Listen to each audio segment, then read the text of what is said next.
Hope you're all still awake. Late Night Mega here. Welcome back, Mega Man. Okay, Mega. Well, What'll it thank be? you for Yo, welcoming me Mega, back. Can I interest you in some parts? Oh, we have some new stuff. Energy Balancer Neo. So when you pick up weapon energy, it'll refill everything. Complete. That's awesome. I want it. This stuff. I don't. This is what you want, buddy? Power shield. Yeah, I do want power shield. And there you have it. Part complete. Oh, this is also a new thing here. Cooling system. So what this does is it And there you have it will recharge our double gear system faster, where our double gear system cools down faster after using it, which we're definitely going to need for the next stage that we go to. Yeah, we can get more buddy This is what calls, you want, buddy? And even there though I'm you not have even it. using buddy Part calls. complete. Nor do I really intend to. I don't intend to use the Buster upgrade chips. Okay, so yeah, we are going to need that cooling system for the next stage we go to. Oh, and here we can equip parts or de-equip parts. I'm just playing around with this, getting used to it. So yeah, if you buy something you don't want to use it, you can unequip it. And no, I was not just making a heat joke. We are really going to put that cooling fan to use here. Well, it kind of is a heat joke, but we're going to Torchman stage. And how many different ways can you do a fire theme stage? Well, having a nighttime fire stage, this is kind of neat. No, bunnies! I see him there. That's not what I wanted to do. Well, I can't do anything about that. Okay, those guys explode. I guess we'll do barrier. Yeah, that works. Don't stand next to those guys when you're firing at them. And we have a lamp owl. Because why not? Okay, so first screen, introduction to the enemies that you're gonna fight here. And we have these pop-up tents. Now these pop-up cardboard tents, if you do go up and touch them, which I do at some point, maybe it's on camera, maybe it's not. Really? That's how this is going? I'm not a fan of the knockback here, and for how long it stuns you either. And that was a prime example of that. But I can already tell where this stage is going. In fact, post-commentary me talking, as of the recording of this commentary, I have already played through the 8 Robot Master stages, and I give this stage the award for most difficult stage. We haven't gotten it. No, we have not gotten to the difficult parts yet. So it's not just this one tile thing. This one tile thing isn't even that bad. I like that we can hit him from above with the block dropper. I like how the owl there will fly into the blocks as well. And then there's this thing, which a block dropper is not the weapon to be using here. Oh, you can knock this thing back. Okay, cool. And yes, you can knock those things back into pits. Oh my gosh, flaming wall of death, run away. Oh, this is the gears. They intend you to use the speed gear. And this is where I start to have issues with the game. Well, okay, maybe not on this screen. That first one was easy, but there's gonna be a couple more of those. And that firewall touches you at all. Hey, who turned out the lights? Well, my Mega Buster kind of lights up the path. I hope there's no instant death pits around here. There's plenty of these annoying spots. At least the enemies are still lit up. So yeah, you're going to want to use the speed gear. In fact, you're going to need heavy speed gear used to get through this. I mean, maybe you don't if you do it picture perfect, but well, you'll see some of the issues I have when you get later. Not what I wanted to do. I want to get the drop on these guys. There we go. Owl, don't kill the owl because I don't want lights going off, although lights would not go off on this particular screen anyways, so we are free to kill the thing. Or he's free to just fly away. That works too. These pop-up cardboard tents. If you touch a cardboard tent, you will take damage, even if there's nothing behind it. Kinda weird. Flaming peacock chicken thingy. Someone killed it. Why is this thing why is this a thing? Speed gear. There we go. You just wail on it with the speed gear. That seems to be a pretty consistent strategy for most of the mini-bosses as a way to kill them quickly.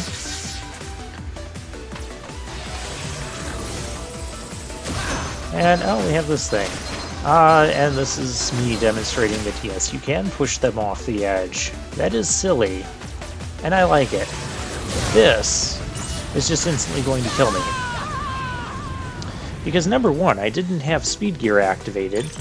And number two, I didn't have, I got hit there. And when you get hit in this game, you get stunned for too long a period of time, in my opinion. You know, my opinion of Mega Man 11 and the stages, the stages play at a pretty fast pace. I mean, even when you have time, yeah, I'm gonna try the acid barrier here. But as you can see, you will have to be picture perfect, and once you lose your barrier, you do not have time to put it up, because that's another one of my minor issues with some of the weapons in this game. We'll have issues with more of the weapons later on. But, don't get me wrong, I do like the acid barrier. It has some good uses, but it just takes too long when you press the fire button to get the barrier up. And, as I mentioned, this is a faster-paced game. Yeah, see, they even give you a gear thing. They intend for you to use the speed gear through here. And if you miss that jump, you are not getting through there. Surprisingly, I got that on my second try, although off camera I will take some more deaths there. Oh my gosh, we can light up the little buggy things. Speaking of those little buggy spider things, their face looks like Data from... it reminds me of Data's face from Mega Man Legends games. I don't know if that's intended or I'm just seeing things. But that is a dangerous E-Tank. Am I supposed to stand on those guys after shooting them one? I'm not going to stand there. That jump does not look like I should have made that. I'm having flashbacks to how I got the Blockman E-Tank, but no, we're not going to attempt that. Don't shoot the owl here, because this is a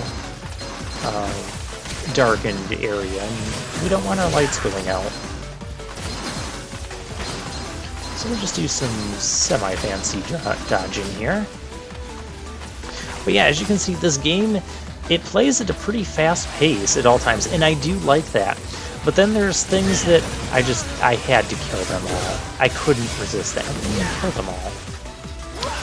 Rush, get me up there. Thank you. So yeah, like each screen, it has its fast-pacedness. Get out of here.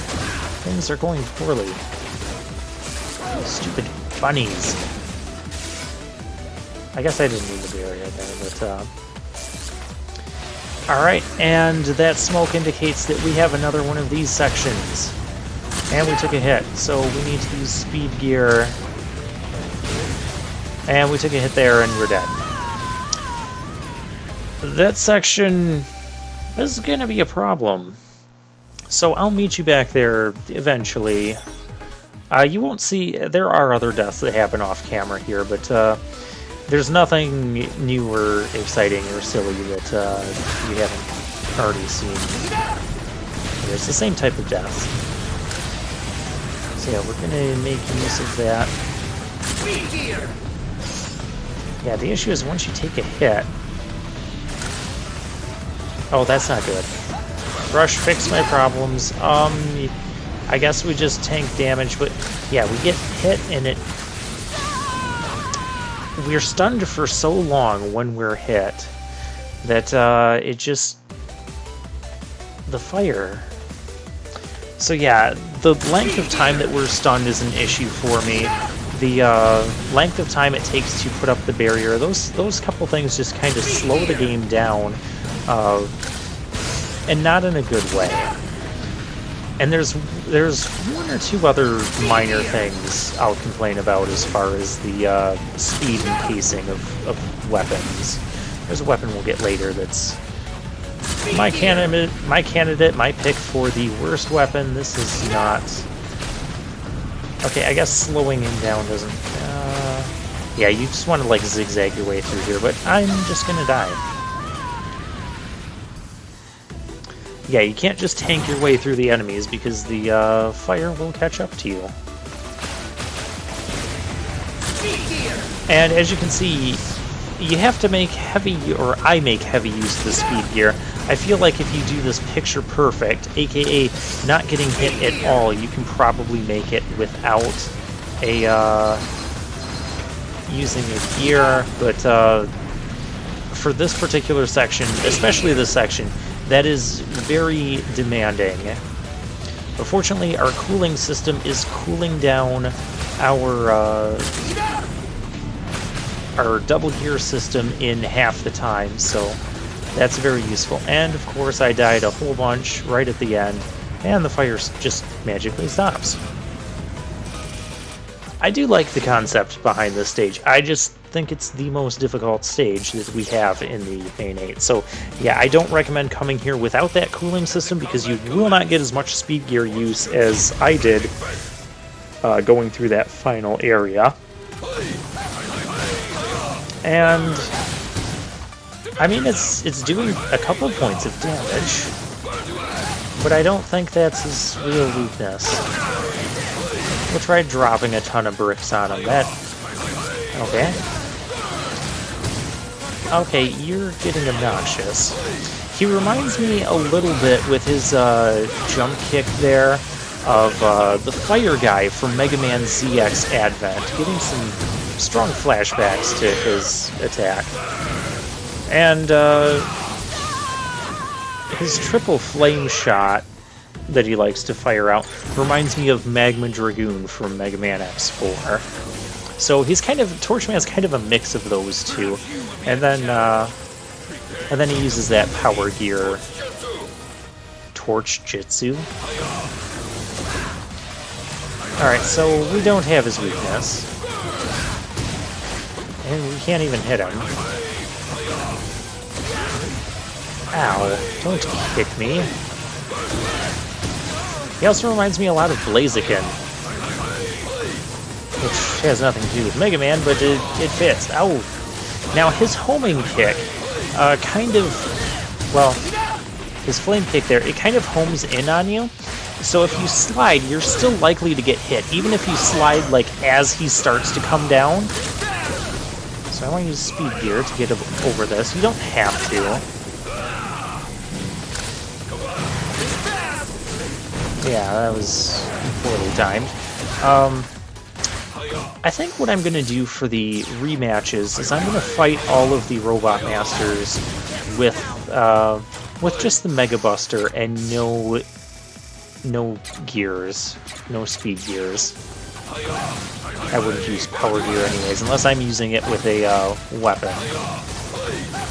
But yeah, I did use the E-Tank because this is my last life, and I'm out of block dropper, and that's not beneficial for me. But I do want to finish this guy here. Well, that is not working as well as I would have liked. I guess Mega Buster. We only need one more shot on him. There we go. There's also a challenge mode as well, where you can practice fighting the mini-bosses and the bosses that you've beaten. So we just beat Torchman, so we'll unlock Torchman and the mini-boss here, that flaming peacock thing. in challenge mode, and you can just try and time attack them. That's what I use to practice a lot of Robot Masters off camera, and how I eventually figured out the remaining weaknesses, but I didn't do that until after the 7th part. 7th part of gameplay, that is. So the torch weapon, this is actually my candidate for, or one of my candidates for favorite weapon in the game. It doesn't look super impressive, but trust me, the Blazing Torch will pack quite a punch, and that's kind of neat too. Although I don't usually ever feel like using that Power Gear upgrade. I do appreciate the Power Gear giving you enhancements to the weapons, although it feels a bit like the Mega Man X, where X had, you know, the weapon use, and then he could charge the weapons when he got the Buster upgrade, and then each of the weapons had a charge attack. So it feels kind of like that, but I'm okay with that. I like the Power Gear for its interaction with the weapons we get. And it also uses a bit more weapon energy when you use the Power Gear, and that's okay too. And we're just going to buy all these parts. I'm not going to equip the Buster parts, and I just want to buy the parts, because maybe other stuff will unlock. Are you sure? We're going to stock up on, we're going to get a couple E-Tanks. Are you sure? And another thing I'm going to start doing, maybe not at this part, but I'm going to stock up on lives after every episode to the max. It'll just make things easier for recording purposes. But yeah, that will be all for now. I'll drop a save, and I'll see you guys next time.